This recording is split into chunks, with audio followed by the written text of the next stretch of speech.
जरूरी नहीं कि आपके पास धन हो तभी प्रभु प्रसन्न हो, या आप उत्तम जाति के हो तो प्रभु प्रसन्न हो, या आप धनवान, रूपवान, कुलवान, गुणवान, इनका कोई महत्व नहीं। प्रभु से प्यार हो, बस केवल अपनापन से प्रभु जी जीते हैं। एक बहुत महिमा में प्रसंग आता है, एक बंधु महंती नाम के भक्त हुए हैं, बहुत ही गरीब, ये भीख मांग करके अपने परिवार का गुजारा करते। ये उड़ीसा के याजपुर गांव के थे, इनको बंधु महंती कहते थे। प्रायः इनका उदर पोषण केवल भिक्षा से ही होता, 2-4 घरों में जाते, मांगते, जो कुछ मिलता उसी से परिवार चलता। पर जहां सत्संग होता है वहां जाया करते। सत्संग के प्रभाव से इनके मन में एक बात बैठ गई कि जीवन का उद्देश्य भगवत प्राप्ति करना। तो वैसे ही धन संपत्ति भोग सामग्री से रहित थे, तो कोई भोग वासना, कोई धन आदि का अभिमान, ये जो दोष बुद्धियां, ये तो इनके हृदय में स्वाभाविक नहीं थी, क्योंकि भिक्षा मांगते थे तो दैन्यता थी।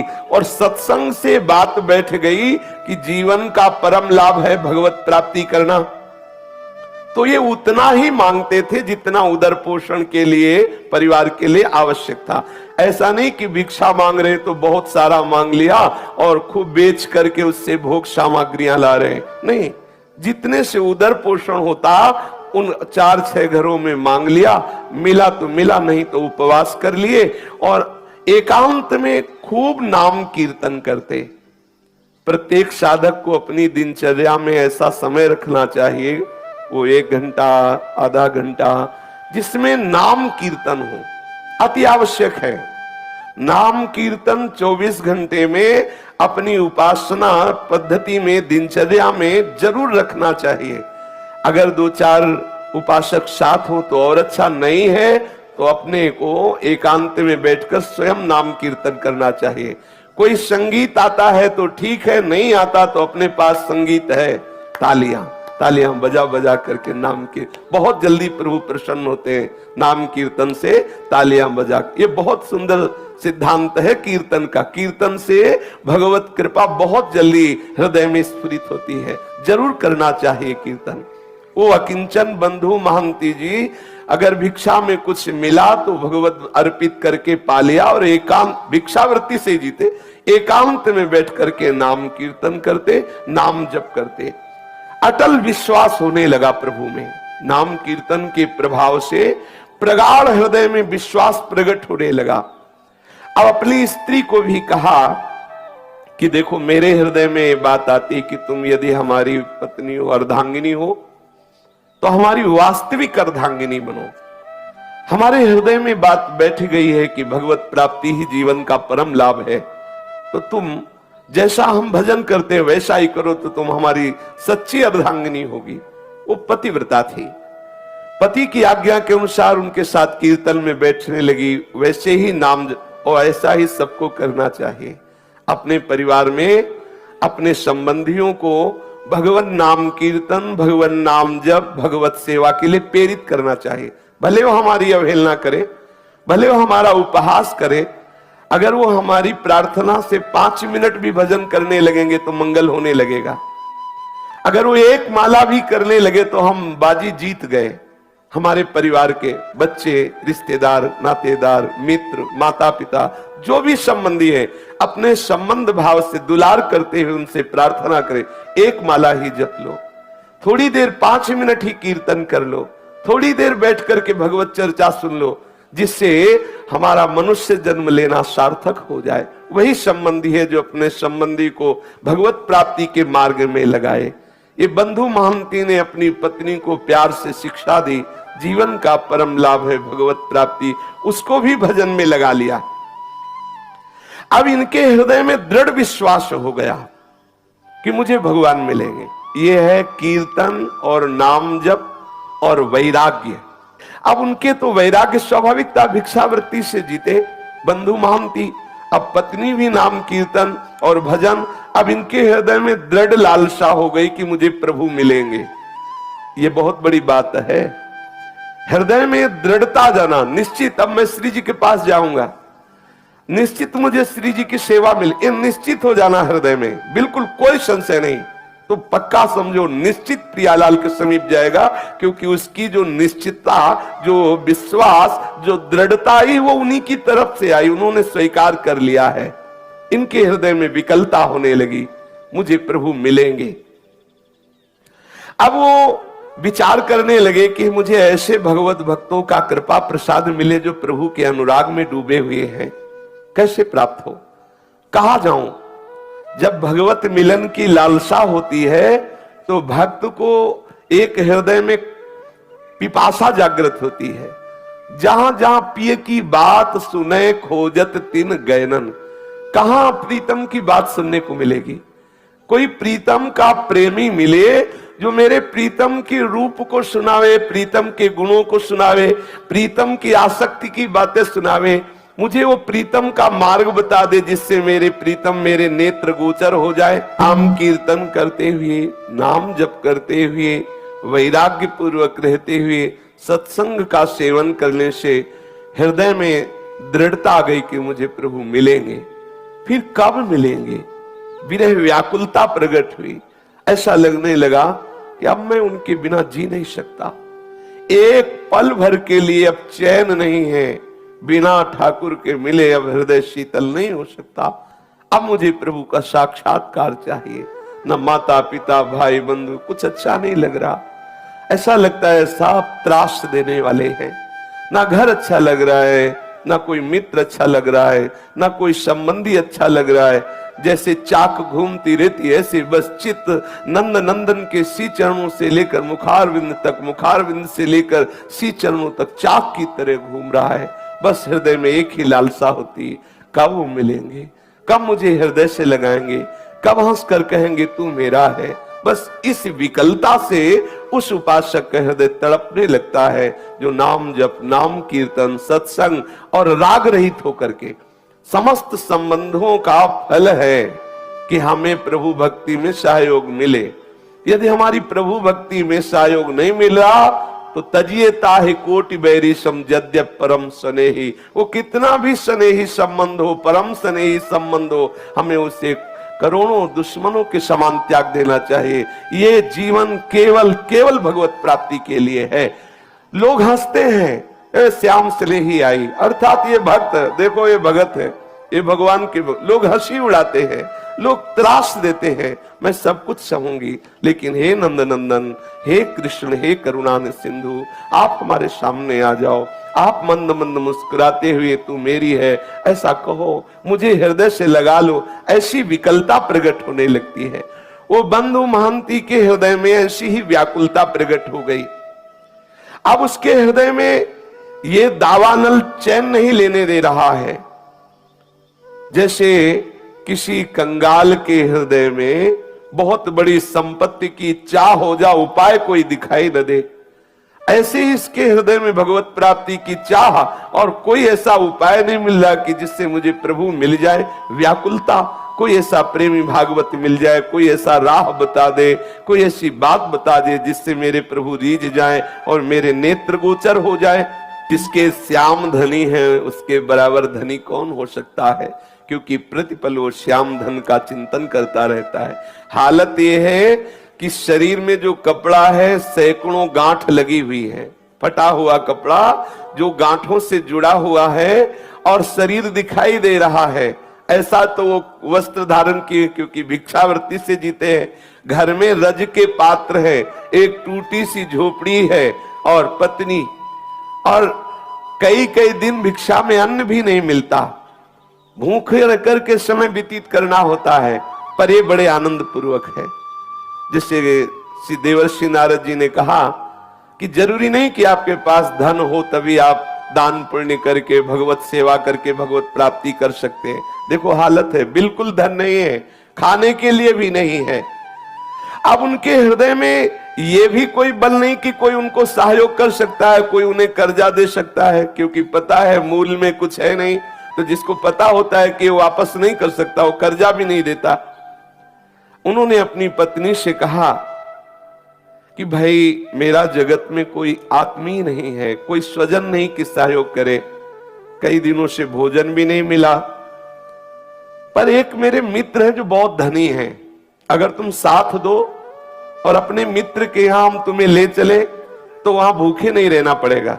बहुत धनी है और बहुत कृपालु है और हमारा उनसे परिचय है, वो हमें बहुत प्यार करते हैं, चलोगी हमारे साथ? क्योंकि यहां तो कोई अपना है नहीं, इस याजपुर गांव में कोई मुझे प्यार करने वाला नहीं।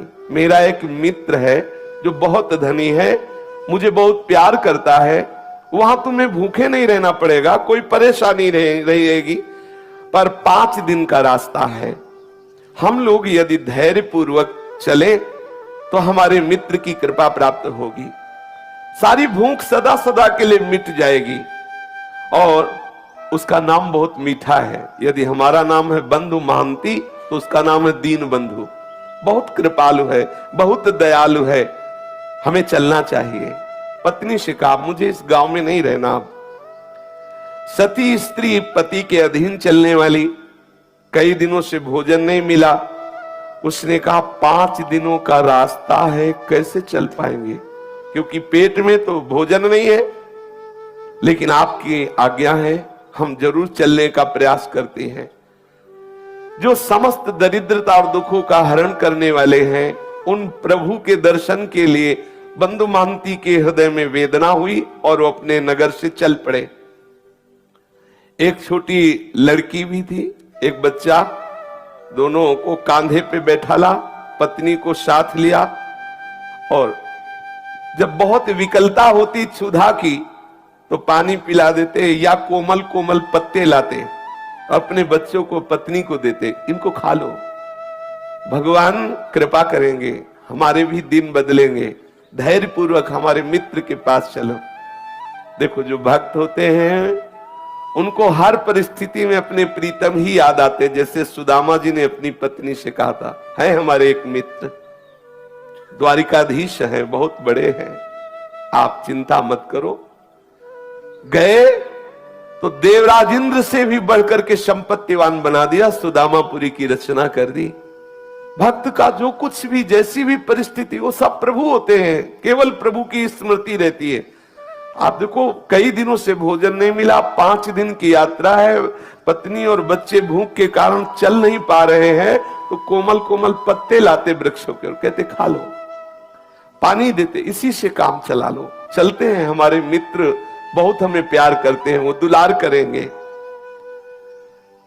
बंधु की जो पत्नी और पुत्र वो कोमल पत्ते खाते, बंधु मन ही मन रोने लगता, हे घट घट के वासी, हे अंतर्यामी, मैं तो सह सकता हूं, मेरे बच्चे, मेरी पत्नी ये कैसे कष्ट में हैं, प्यारे इतनी कृपा कर दो कि मैं आप तक पहुंच जाऊं।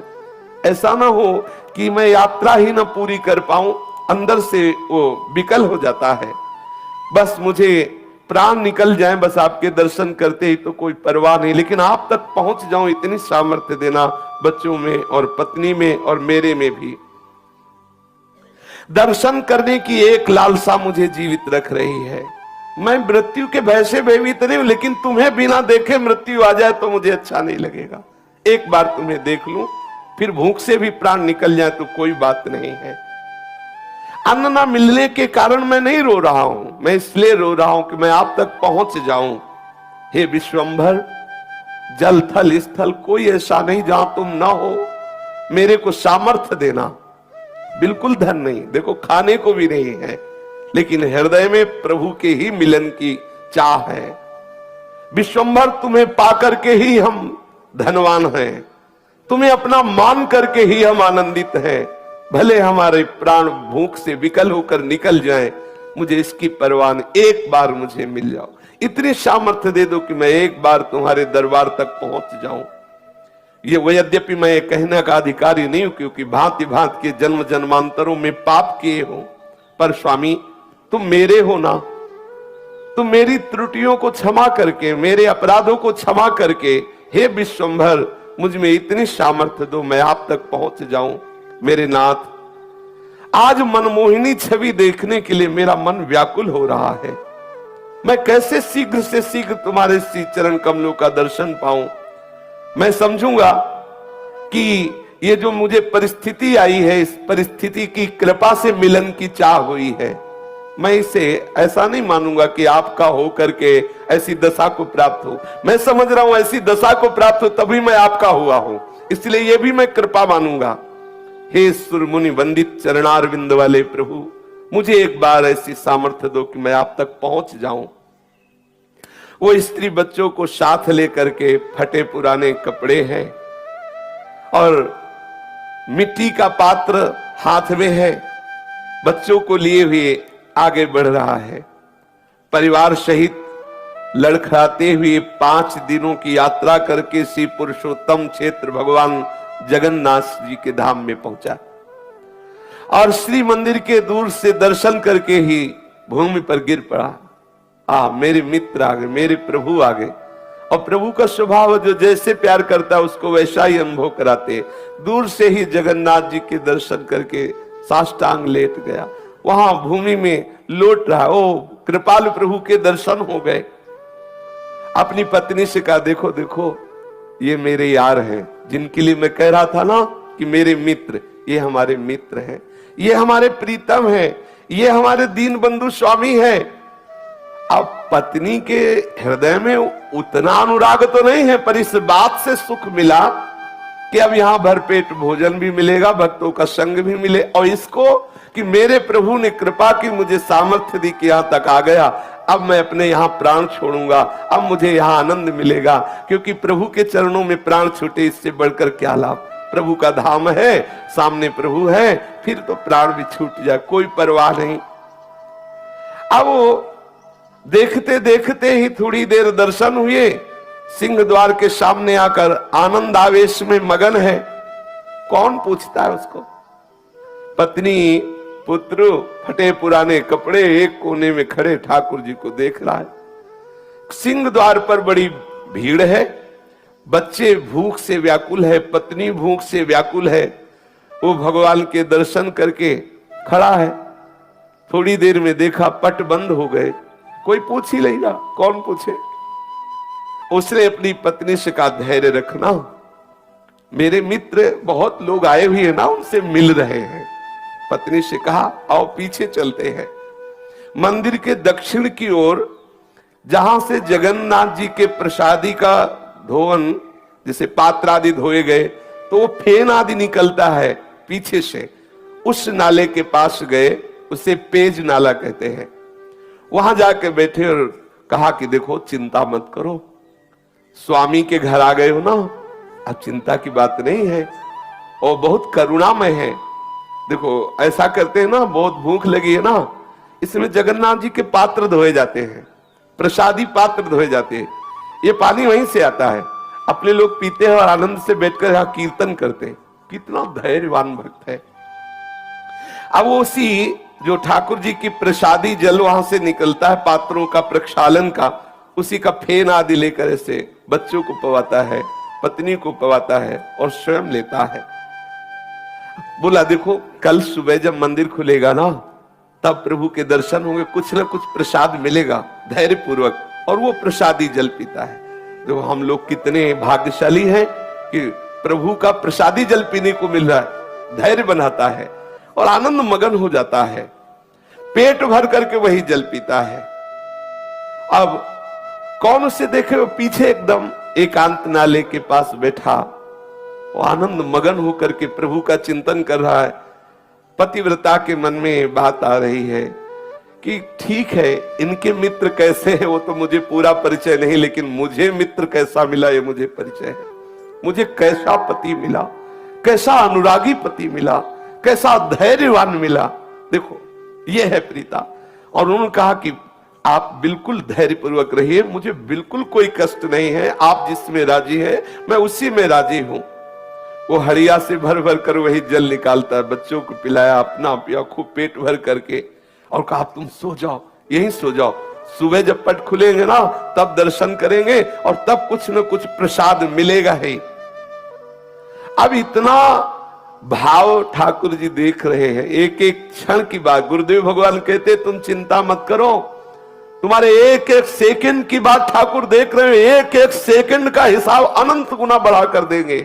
तुम धैर्य पूर्वक रहो। ऐसा मत समझो कि तुम विषयों की जलन को सहकर भजन कर रहे हो, तुम ठंडी गर्मी अपमान सब सहकर भजन कर रहे हो, कोई तुम्हें देख नहीं रहा। नहीं, ठाकुर देख रहा है। एक एक सेकंड का हिसाब अनंत गुना बढ़ के देगा, खुद तुम कहोगे निहाल हो गए।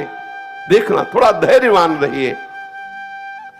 अब वो प्रभु की प्रसन्नता के लिए वहां बैठा हुआ नाम कीर्तन कर रहा है और भाव अंदर अंदर की, हे नाथ, तुम्हारे चरणों को मैं बार बार नमस्कार करता हूं। मैं कितना अधम जीव हूं, लेकिन आपने मुझे धाम बुला लिया, बिल्कुल अपने महल के समीप रखा। तुम चराचर में व्याप्त हो, समस्त जीवों के मनोरथ पूर्ण करने वाले हो। मुझे पता है कि तुम्हारे सिवा कोई करता नहीं है। मेरे मन में कोई कामना नहीं कि मैं किसी कामना से तुम्हें ये प्रार्थना कर रहा हूं, पर प्रभु आप कृपा करो, मेरी पत्नी को ये विश्वास हो जाए कि तुम मेरे मित्र हो, तुम मेरे हो। कहीं ऐसा ना हो कि इसके मन में आने लगे कि मुझे बहला फुसला रहे, कहीं कोई भगवान नहीं, देखो यहां भी आए तो कितना कष्ट सह रहे हैं। नाथ, मुझे जितना चाहो कष्ट दे दो, लेकिन इसको विश्वास दिला दो कि आप हो। मुझे पता है आप हो, लेकिन इसको विश्वास हो जाए, क्योंकि ये मेरे ही आज्ञा से भजन कर रही है, कहीं इसका विश्वास टूट ना जाए। जगन्नाथ जी की भंडार गृह में ताला लगा हुआ है और ठाकुर जी अंदर विराजमान है, लेकिन प्रभु के लिए ना तो कोई दरवाजा है ना कोई ताला है। वो तो सर्वसमर्थ है। भक्त वत्सल प्रभु को नींद कहाने वाली वो तो सब सुन रहे हैं, जो पीछे वो प्रार्थना कर रहे हैं। प्रभु ने भंडार गृह से अपनी थाल उठाई और वहां कई कई दिनों का प्रसाद रहता है। भक्तों के समुदाय आते, सबको प्रसाद मिलता है। तो वहां कई दिनों का सुंदर सुंदर खूब प्रसाद अपनी थाल में, जो ठाकुर जी का भोग लगता है जिस थाल में, उसी में सजाया और सजा करके दरवाजों में सब बंद है, ताला लगा है, लेकिन उनके लिए क्या है, प्रभु बाहर आए एक ब्राह्मण का वेश धारण किए हुए और बोले कि याजपुर गांव से वो बंधु महंती नाम का कोई भगत आया है, आवाज दे रहे हैं पीछे। अब वह रात्रि का समय कौन है, केवल वही तो पति पत्नी और बच्चे सहित है। वो एकदम हड़बड़ा के आंख खोलता है, सोचा कि मुझे कौन पुकारेगा, ये हो सकता है कि मेरे नाम वाला कोई और हो, बंधु महंती। परंतु फिर पुकारा, बंधु महंती ही देखो, प्रभु ने तुम्हारे लिए और साक्षात जगन्नाथ प्रभु है, प्रभु ने तुम्हारे लिए प्रसाद भेजा है। स्त्री को जगा के कहा कि ये मुझे ही पुकार रहे हैं क्या? हमें लगता है कि मुझे ही पुकार रहे हैं। फिर ऊंचे स्वर से आवाज आई, बंधु महंती ये प्रसाद लो। याजपुरिया बंधु जो पेज नाले के समीप विराजमान है वो आए और ये प्रसाद ले ले। अब तो इनको पक्का हो गया कि मुझे ही बुलाया जा रहा है। दौड़ पड़े, दौड़ गए और घबराते जा रहे हैं। जब देखा कि उस ब्राह्मण के हाथ में एक रत्नों से जटित थाल है और विविध प्रकार की ठाकुर जी की सुंदर सुंदर भोग प्रसादी है, और ब्राह्मण ने मुस्कुराते हुए कहा कि प्रभु ने अंदर से भोग की थाल तुम्हें भेजी है, ले लो। वो उसके हाथ कांप रहे हैं, विशाल थाल, इतना सुंदर भोग, हृदय विकल हो रहा। प्रभु, और ये नहीं समझ रहा साक्षात प्रभु ही है, हृदय उसका वो विकल हो रहा। प्रभु मुझे प्यार करते। पत्नी से कहा, देख देख, मैं कह रहा था ना कि मेरे मित्र मुझे बहुत प्यार करते हैं।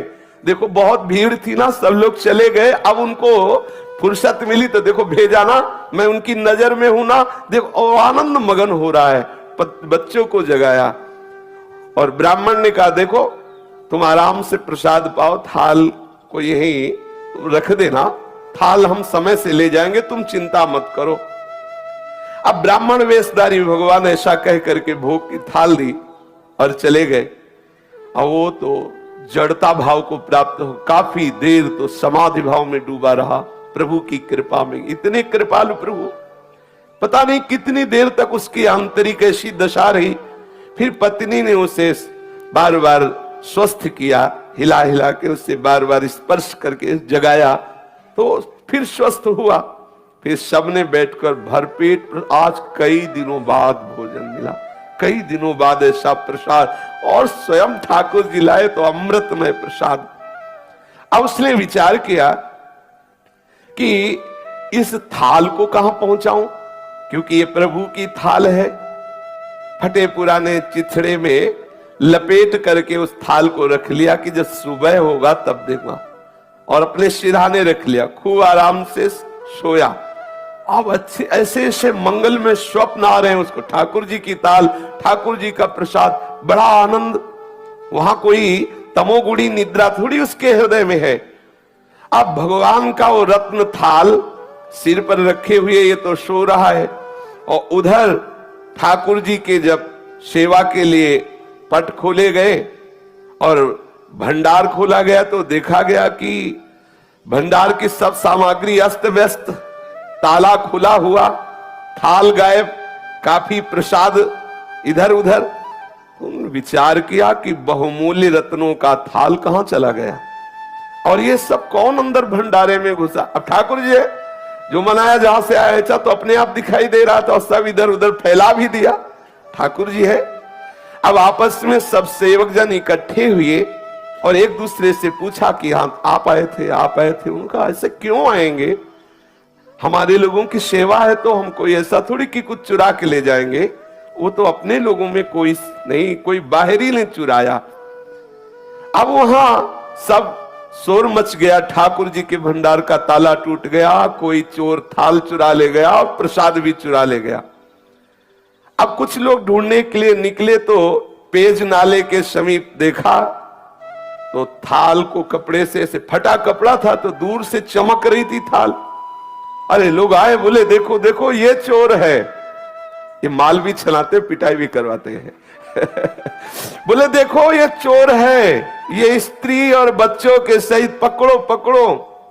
वो तो बढ़िया प्रसाद मिला था, थके थे ही, खूब अच्छे से आनंद से सो रहे थे बच्चे और पत्नी। अब वहां हल्ला मचे तो सब उठे आंख मीचते हुए, कुछ बातचीत नहीं, पिटाई शुरू।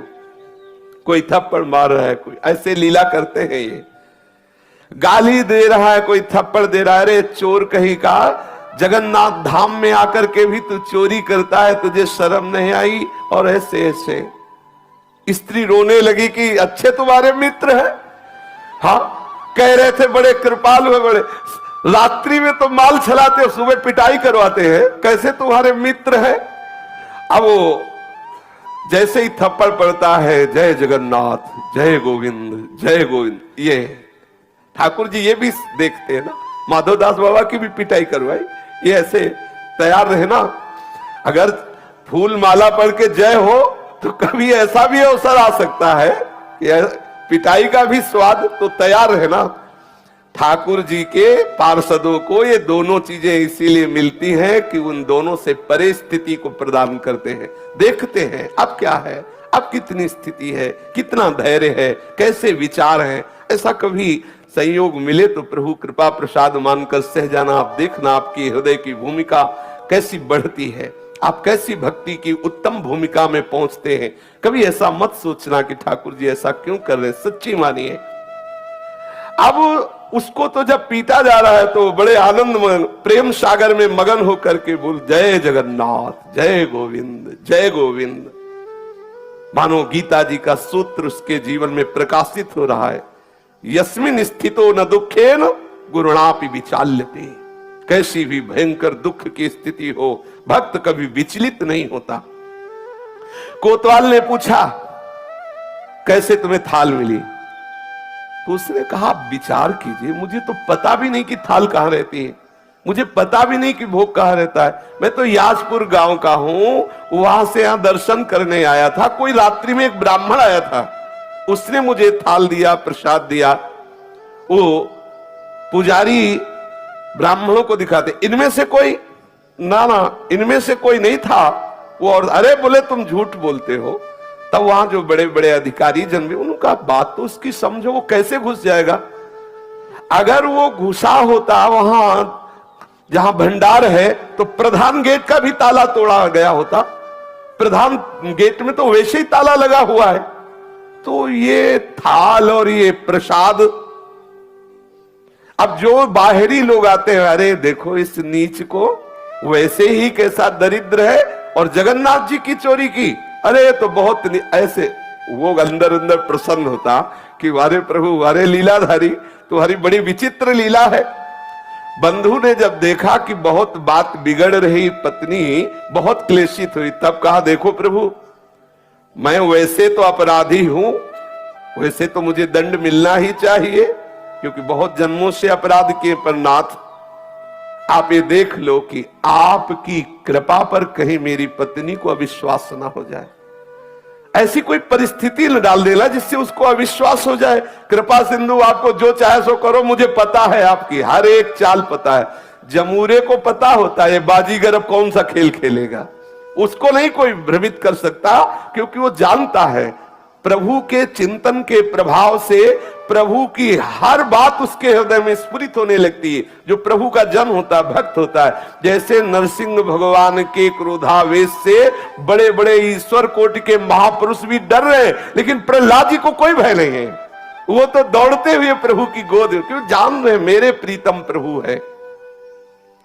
अब श्री जगन्नाथ जी महाराज नवीन लीला की, जो प्रताप रुद्र राजा थे जगन्नाथपुरी के, वो महल में सोए हुए थे। जगन्नाथ प्रभु गए और कर्कश स्वर में कहा कि प्रताप रुद्र भी ये बहुत बड़े भक्त हुए हैं, महाप्रभु चैतन्य देव की कृपा प्राप्त हुई है। बोले कि तुम यहां चैन से सो रहे हो, मेरे भक्त को दुख दिया जा रहा है और तुम यहां शयन कर रहे हो। तेरे कर्मचारी उस भक्त की पूजा ना करके उसको गालियां दे रहे हैं और उसको पिटाई करने की सोच रहे हैं, उसको थप्पड़ भी मारे।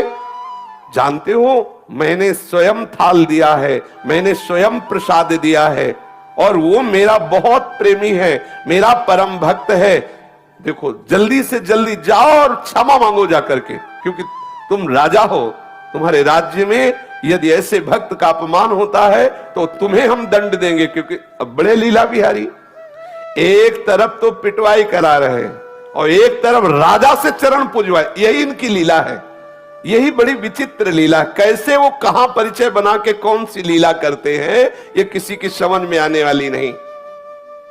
तू भला चाहता है तो तत्काल जा और सम्मान पूर्वक प्रणाम करके, आज से हमारे मंदिर का हिसाब किताब का पूरा अधिकारी वही होगा। ठाकुर जी ने आदेश कर दिया, आज से नीलाचल नारायण का आदेश है। जगन्नाथ जी ने कहा मेरा आदेश है कि मेरे संपूर्ण मंदिर का हिसाब किताब उसके हाथ, उसी के दस्तखत से सब सारी बात होगी। इतना कहकर प्रभु अंतर्ध्यान में, राजा तो हड़बड़ा करके उठा, तत्काल पोशाक धारण की, घोड़ा मंगवाया और वहां पहुंचा और जाकर सबसे स्वप्न की बात कही और हाथ जोड़ करके प्रणाम किया साष्टांग बंधु महांती को। ध्यान से सुनिए, राजा ने साष्टांग प्रणाम किया और हृदय से लगाकर कहा जो कुछ भी आपके साथ हुआ हो हमें क्षमा कीजिए। और सबको आदेश किया कि जगन्नाथ जी का सीधा आदेश है कि आज से मंदिर का पूर्ण अधिकारी यही होगा, इसी के दस्तखत से सब होगा। अब वो तो हाथ जोड़े खड़े हैं, फटे पुराने कपड़े हैं, कैसा हृदय इनका दैन्य भाव से युक्त हो, कैसा पद दिया। राजा ने विनय की और कहा कि जो हमें प्रभु ने आदेश किया है उसे आप स्वीकार करें। आज भी बंधु महांती के कुल परंपरा से वही सेवा करते चले आ रहे हैं। जगन्नाथपुरी का हिसाब किताब उन्हीं के दस्तखत से होता है, उसी बंधु महांती के जो लड़के बच्चे परिवार कुल परंपरा के आज भी वही है। तो जरूरी नहीं कि आपके पास धन हो तभी प्रभु प्रसन्न हो, या आप उत्तम जाति के हो तो प्रभु प्रसन्न हो, या आप धनवान रूपवान कुलवान गुणवान, इनका कोई महत्व नहीं। प्रभु से प्यार हो, बस केवल अपनापन से प्रभु जी जीते हैं। शेष चर्चा के श्री राधा वल्लभ लाल की।